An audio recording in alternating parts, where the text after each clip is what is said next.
গুজরাটের বস্তি থেকে তুলে এনে সুন্দরবনের মান্দারবাড়িয়া চরে বিএসএফ কর্তৃক জোরপূর্বক পুশিং করা ৭৮ জনের মধ্যে ৭৫ জন বাংলাদেশিকে পরিবারের কাছে হস্তান্তর করেছে বাংলাদেশ কোস্টগার্ড। তবে জন্মসূত্রে ভারতীয় নাগরিক হওয়ায় ৩ জনকে আদালতের মাধ্যমে পাঠানো হয়েছে কারাগারে।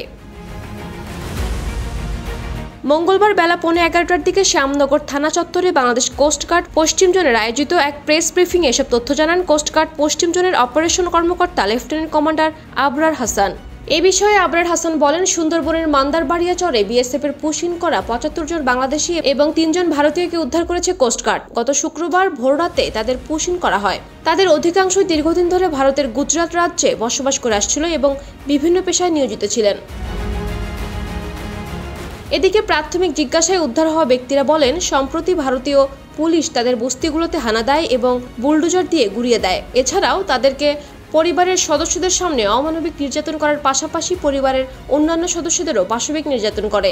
এরপর তাদের চোখ বেঁধে একটি সামরিক বিমানে এবং পরিবারের অন্যান্য সদস্যদের অন্য একটি সামরিক বিমানে করে ভিন্ন ভিন্ন জায়গায় স্থানান্তর করে। সবশেষ জাহাজের মাধ্যমে বাংলাদেশের সুন্দরবনের একটি জায়গায় রেখে যায়।